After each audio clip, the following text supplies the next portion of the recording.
Yeah. See? Hey, let's just go. Oh, did you see Jan? I Did see Jan Jan. join us? Okay, Jan.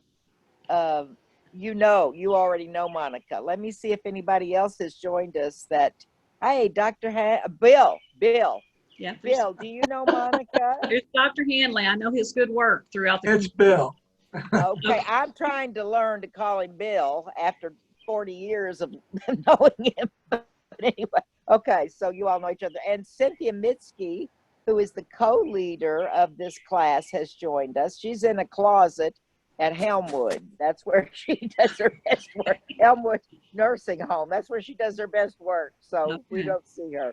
Okay, so Monica, it's all yours. All right. Well, first of all, thank you all so much. I don't know that many people want to jump right out of bed and listen to all this first thing this morning, but I appreciate it. You all are familiar with Feeding America, Kentucky's Heartland, just because I won't mention any names, but a few of you have been around for a while. Anybody? Okay. So you obviously know that go on back to about the 1980s when Miss Dot Hanson, I'm sure we all know, she was a member of this church. Yeah, absolutely she was. She was the saint of Elizabethtown. Absolutely, right. I agree. Well, she and a few other concerned members decided, we've got to be able to take care of people's basic needs, obviously. So she and a few others got together. Mr. Swope, Elder Swope was very involved in that too. But, they decided that there had to be a way to feed people, to make sure that people were taken care of. So it evolved into not only just taking care of Hardin County, but it grew into America's Second Harvest, if you will remember that. It's gone through many transformations, but eventually we joined the Feeding America network.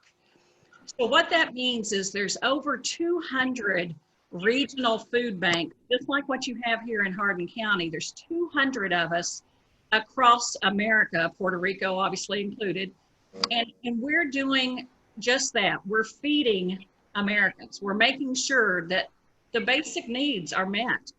I think before this pandemic, especially, I think people thought of us as, oh, that's just for those folks, or maybe the ones that aren't working or don't have any other way or whatever. And I think it was just looked at as it's there if you need them.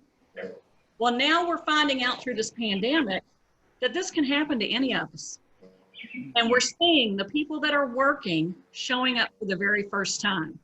We're seeing that those that are truly in need because they're waiting on their checks or they're waiting for that job to reopen, we're seeing that these folks are the ones that are actually coming to our pantries, to our food distributions, to make sure that they can feed themselves and their families. So it's no longer just if you need them. We are the basics, the very base of what we need. I know I've got a few numbers people out there. See, I know you all better than you think I do. Okay? So I know you numbers people will start writing this down, I guarantee you. But I wanted to tell you that Feeding America as a network has actually done 1 billion meals in the last 2 months. Oh my goodness. Meals. Oh my goodness. And that's billion with a B. Okay. Last year alone, they only did 4 billion. So do you see where we're already at? Do you see the need? And, to drive it a little bit closer here to home, because, when you talk about America and this sort of thing, you think, wow, that's a big area. What are we talking about? So now I'm going to bring it back to home and talk about the 42 counties that we serve. We actually did a 30% increase from last April at this time. So for March and April, we did over 1.5 million pounds of food. March and April alone, 1.5. That's a lot of food. That's a lot of people in need. And to drill it down even further, that $1 that somebody gives does 9 pounds of food. 9 pounds of food. $1. But it takes a lot of those dollars then to make that 1.5 million pounds. So I know you all have been talking about the backpack program a lot, and I love it because it's a program that we all love. I mean, you know, nobody wants to see anybody go hungry, especially when it's a kid. When it's a kid that has no control over what's going on themselves. You know, they don't know if mom and dad are going to be home. They don't know if they're left at grandma's. They don't know if anything's going to be in the cabinet. They just don't know the circumstances. So we all love the backpack program, and it's still going on. It was started in Hardin County by homemakers. So you homemakers out there, you go. They saw the need for it, and it's actually grown to 34 of our counties. So we've got backpacks going out there to almost 6,000 kids a school year. We continued this year through the end of May, just like we would, even if there was school going on. There's summer feeding programs going on, and then hopefully in August, we'll see what that turns out to be, but we will continue that backpack program. But what I wanted to show you all, look, I brought graphics. Oh, good. I brought graphics. I don't know how good the graphics are, but so, you know, sometimes people go, well, so how do they get this food? How do they serve the 1.5 million people? So I've got to show you, if you can see it. There's our truck. Do you see our truck? Yes. I think it's a very good rendition of our truck. I really do. I didn't draw it, but it's a good rendition. But what I wanted to show you was, here's how we get our food actually. So people always wonder, they say, well, what do they mean by getting all those pounds of food? Well, we get our food from many different ways. You know, we get it through donations. We get it through manufacturers. We get it from the government. Everybody knows about the trade mitigation that was going on. We got lots of food from there. So we get food in many different ways. It goes into our warehouses. There's that truck I was talking about. It goes into the truck. And then, most importantly, here's where it goes out to. So this is where our food goes out to. It goes out to places like our partner agencies, Warm Blessings. It goes out to church pantries. It goes out to our backpack programs. It goes out to shelters. So it goes out of our warehouses, out of our trucks, into different partner agencies throughout our 42 counties. So when you hear the words Feeding America, just know that it's a network. We are the ones that bring in the food, kind of like a bank. Think of it as a regional food bank. We take the food in, and then our partner agencies withdraw the food for their own purposes. So that's what our food bank is about. So for every $1 that you're donating to a food bank, we are taking that and we are stretching that as far as possible so that we can make sure that those partner agencies can get the withdrawals of food that they need to feed those communities. And we're feeding a lot of people in those communities. Anybody got any questions yet? Where does your money come from? The money comes from a lot of different places. Of course, we always write grants. We are always looking for grants. Right now, during this pandemic, we have been very fortunate. You can imagine it's kind of a shame that it takes something of this magnitude to make people aware, but it does. And we are good stewards with that, obviously. But we get donations, we get food manufacturers. It's amazing. In this country of such wealth and abundance, it's a shame to see that we also have to be rescuers of food, and that's what we are.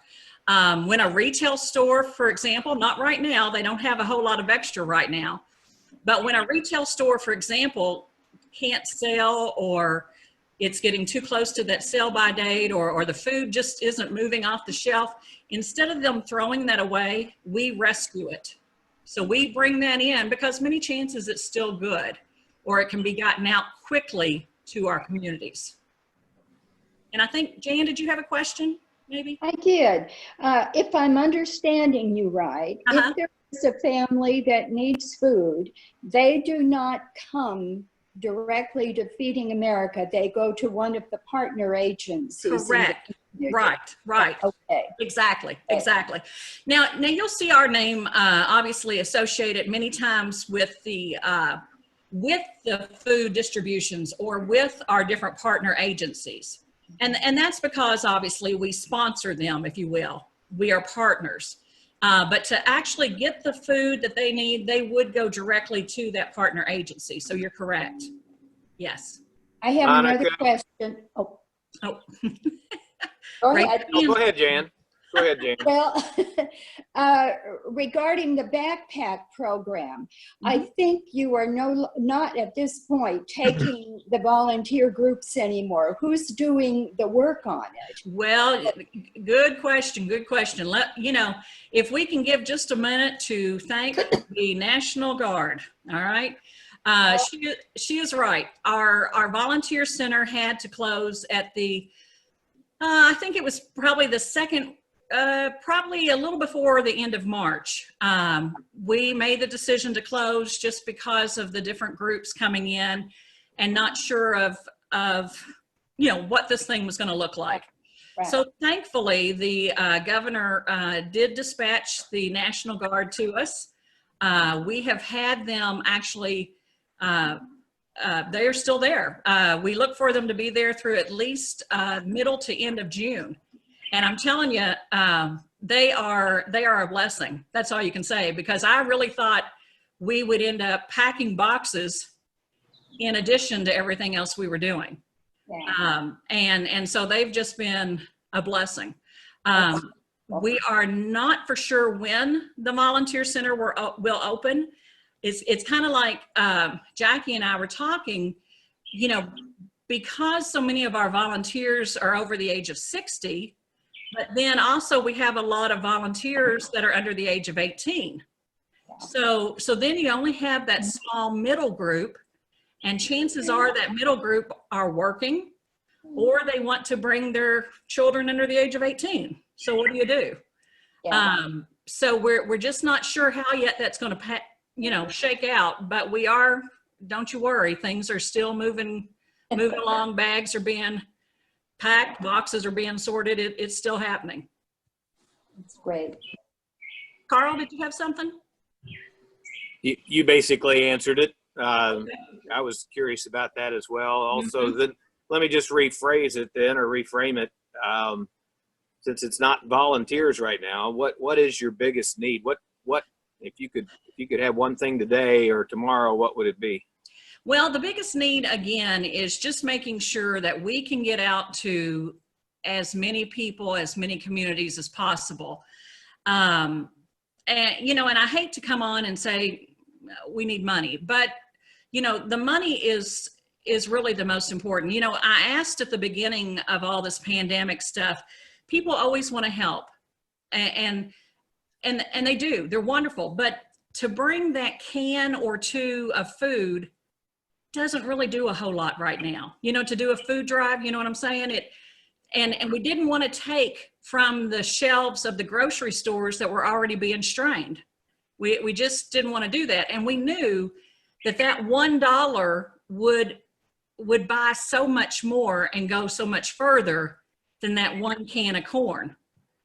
So it's the money. And now when I'm saying the money, we're looking for ways to get this out, to distribute it. We just had to buy another truck, if that tells you anything, another 28-foot box truck to get all the food out there. We now basically have a fleet, I guess, if you will, to be able to cover 42 counties. And when I say 42 counties, I mean, we are going, another graphic. I know you all will love this. I do love it. If you can see that. Oh, wow. Those dark orange ones. Half of Kentucky, nearly. Exactly. So the dark orange are the ones that we cover. And that's basically stretching from about Hardin County down to Tennessee, over to Missouri. So we do the traveling, trust me. So it's going to take money to keep those trucks operational. It's going to take money to, you know, to buy the fuel, to make sure that there's delivery, to make sure that those logistics can be met. It's also going to take money to continue to buy those most desirable items right now, which are the protein items. But let me say too, when I say that, you know, we need money, and I hate to say that, we are also very fortunate that, again, we have people working for us, just like you all do, but we have people working for us like Commissioner Quarles, who has made sure that we have beef donations. We have the Kentucky Dairy Association making sure that there's milk that we can hand out. We have many behind the scene folks making sure that we can get those most necessary items out to the people that need it. Let me tell you, when somebody asks you, do you have hamburger or a gallon of milk for their children, you just really understand, you know, people need the basic things, and the things that we take for granted every day, you know, is what they truly need. This is Cynthia Miskey. I've got a couple of questions. Sure. How are you getting the word out? I mean, do people realize all the places that they can go to get food when they really need it? Well, you know, prior to my life in nonprofit, I used to also work for advertising sales. And so I know, no, nobody ever knows. Truly, you can advertise all day long if you want, and nobody ever knows until they're knee deep in it. So how we advertise, how we get this word out is, again, through this network of partner agencies. We know that they're very close in their community and ties. We use social media, obviously. We also have a new feature on our website, and that is actually a place where people can go to find help. So they actually would hit the button that says find help and search their own county. And that's going to have all of the information right there that they need. So when you go to feedingamericaky.org, you'll actually have that tab where you can drop down and find the places that you need. And I think that's so important. And of course, they can always give us a call. We depend on great community partners. I know a lot of our workplace campaigns. Carl, I appreciate you all letting us come in to talk with SWOPE during the United Way campaigns. Those are ways that we can get this message out and keep us in the forefront. Because again, when you see the words Feeding America, you'll know that not only is that something that's nationwide, that's huge, but it's something that's working right here in your own county. Monica, oh, excuse me. Go ahead, Emily. I'll go after you. That's fine. Emily? Well, I was just, my son does the program at Memorial Methodist, Yes. Ben Humphreys. Yes, he sure does, yeah. And, you know, they're still continuing during the COVID, but he won't, my husband and I and Dr. Hanley, we've been over there working for a long time, and Ben won't let us come over there to work anymore. No. And when you said that about over 60, and you know, it's frustrating to me, you know, and I just feel like we don't work, you know, we don't have jobs, we have plenty of free time, and you know, we really enjoyed going over there and helping, but is that for our protection? Is that why they're making those rules? I was going to say, now I'm not going to get into any family dynamics there between you and Ben. That's a whole different, you know, session, I guess. But we are, in any of our distributions, obviously we have to take safety first. And again, because we don't know what this thing looks like or how we react to it, we are trying to make sure that when we do a distribution, we basically have a sealed box, maybe a bag of things, and it goes directly into the client's trunk or their back seat. So basically it's kind of like a truck to trunk Did I just come up with something new there? Trunk to truck. I don't know. You get it. We'll work on that. But anyway, so that's what we're looking at doing. You know, if you were to volunteer, and I'm sure Dr. Hanley would tell you, you know, you got to use your common sense. You know, you got to keep the mask on, maybe the gloves. You got to use the hand sanitizer, wash your hands. So I think a distribution is safe. But again, that's between you and Ben, and I'm not going to get into that. But if you can come to some kind of agreement, then I would tell you that a distribution you should be okay at, as long as you keep those social distancing and all that safety in mind. But you don't tell him I said that. So who is packing those boxes that we used to do at Memorial Methodist? Well, we actually are, and the National Guard. Yeah, the National Guard are packing those because, again, the whole idea is that it's basically just a 30-pound box of non-perishable food. So it's got all the proteins, the vegetables, the fruits, all that in it. But it's a 30-pound box that they're packing. And then there might be some leftovers, like there might be, you know, fresh produce that's come in, or again, that gallon of milk or whatever. And then that's just basically picked up and taken to the trunk. So there's no more handling or sorting or anything like that at the distribution site. We're just trying to keep the environment as clean as you will, you know, as we put that into somebody's trunk. Well, you know, from everything I read, being outside with a mask. So that would, if you can carry a 30-pound box, you know, I don't know. But anyway, I haven't done that lately. Maybe I can. But that would be, my thing is being outside with a mask on, social distancing. Right. But outside is better than inside as far as the risk goes. That's what they're all saying.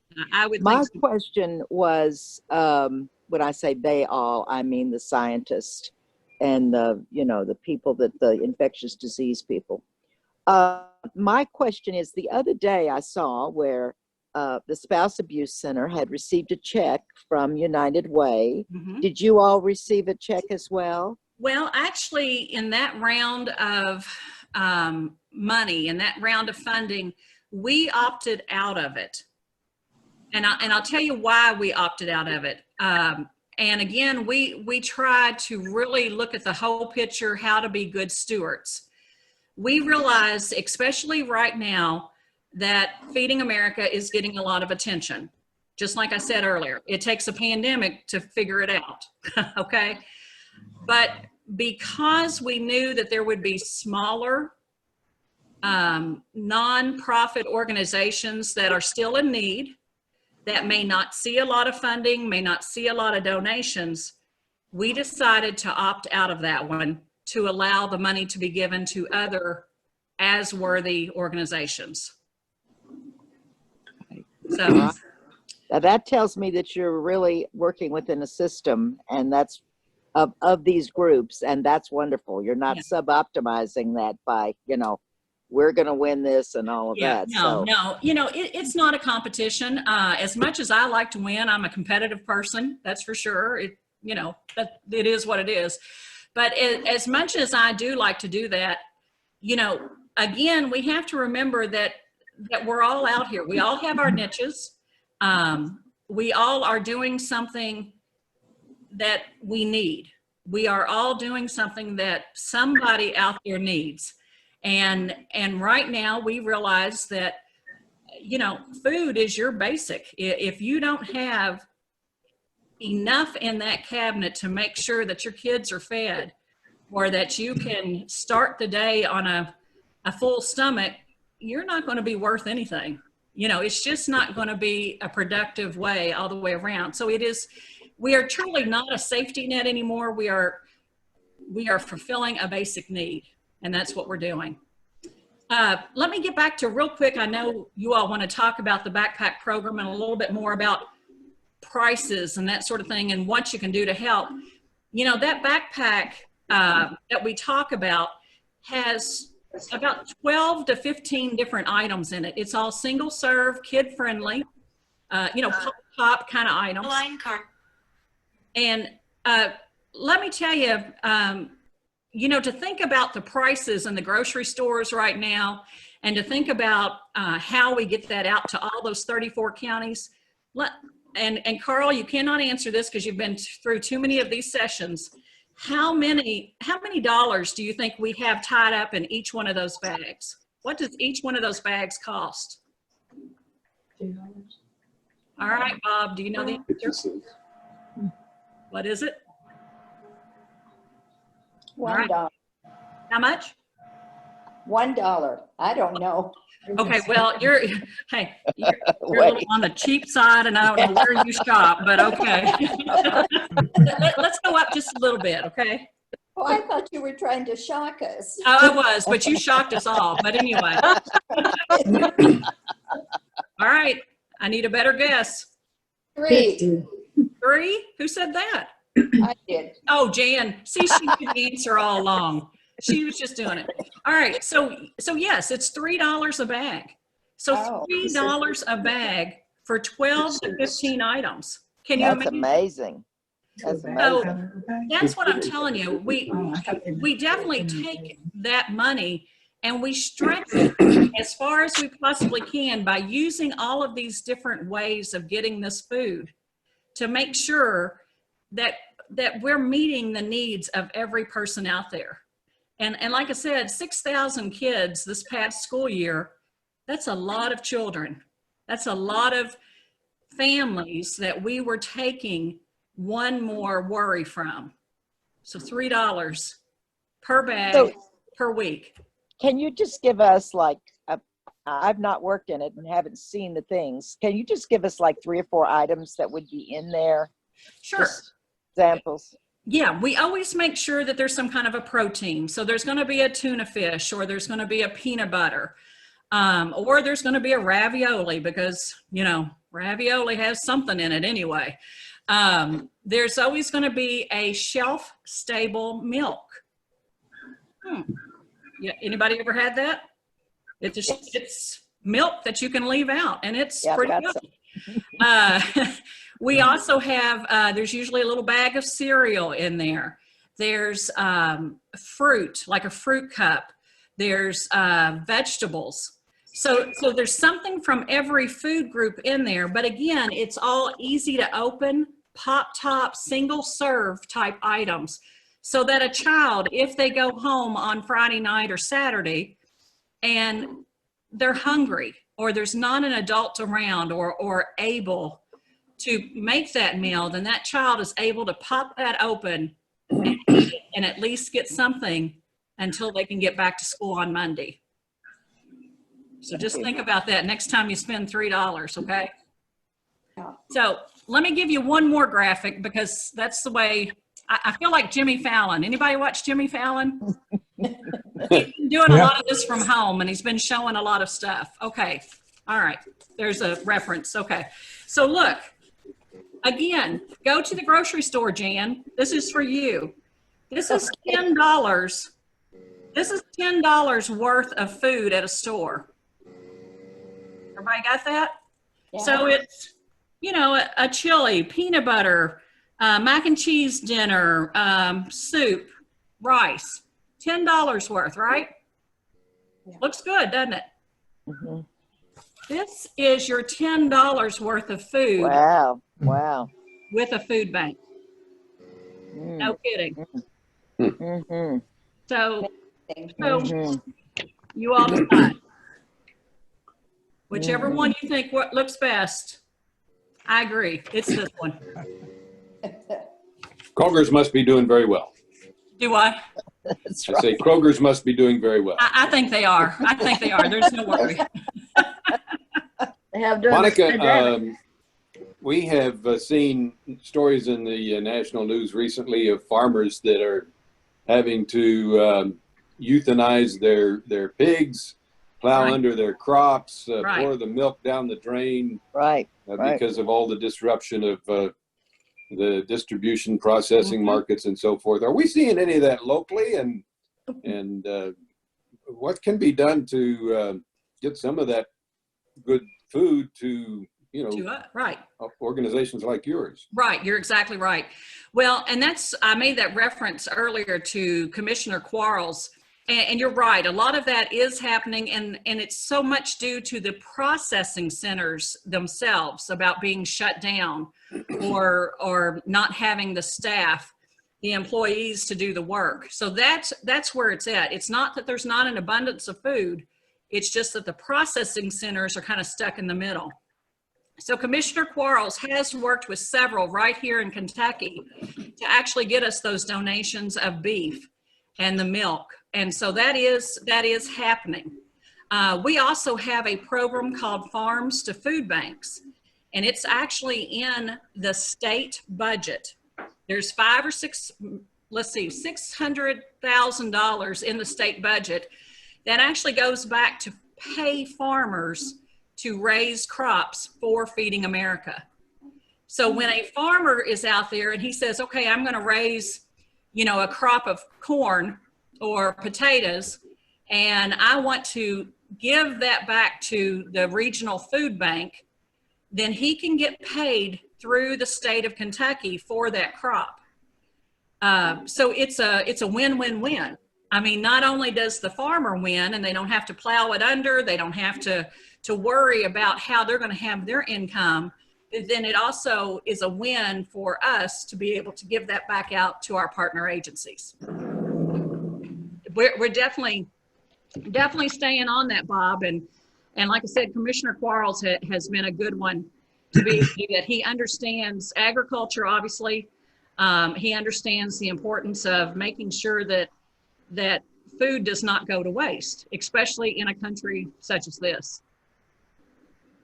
We have about 3 more minutes before we need to stop because this room becomes the worship service room. I told Jackie I would be glad to take the pulpit as well, but she said probably not today. So I'll save that for next time. Okay. I think you could just do it. I found that out. Tell me that. Oh, sorry. Sorry, Chelsea. No, you're on, Chelsea. No. I was thinking next time, please, by all means. I think you want your attendance to remain up, though, don't you? Just saying. Anybody else have a question for Monica? I want to Appreciate say her thank coming. you. Thank Yes. And thank you for all your hard work for feeding the greater part of Kentucky. That's a wonderful, wonderful mission. Well, thank you very much. And definitely, if you all ever have any questions, I just have to give you the shameless plug again. You can go on to our Facebook page, Feeding America KY, or you can go to our website, feedingamericaky.org, or pick up the telephone. That's a good way too. Just give us a call. Ask for Monica. I'm the only one there. I told Jackie I'm like Cher. I just ask for Monica. That's all you need to know. Just ask questions. We're never afraid to answer your questions. We may never have the right answers. And maybe you think we're not working fast enough or hard enough to get all these problems solved, but we need that input. We need to know what the community wants us to do, where you think your money is going to be best spent at to make sure that these basic needs are met. We've had a small group of volunteers work the backpack program, and as soon as it's safe, we'll be back. You better be. I'm counting on that. Yeah. Okay, we thank you so much. Thank you all. Have a wonderful so much day. for being with us. Thank you. I had no idea you covered half of Kentucky. Yeah. I learned so much. Because how many counties are there? 120. 120. Yay, Yeah. for all of you. Okay. And you covered 42. 42, yes. Yeah. Yeah. Yeah. So you're welcome to stay with us for worship, but we don't keep people captive or anything. Well, actually, I have a place on my couch because I'm going to church in my living room. Well, okay. All right. Well, anyway, so we thank you, and it's been a delight to have you with us. Yes, anytime. Anytime we can do anything for you all, let me know. Okay. Thank you. Thank you. Good to see Bye. everybody. Okay.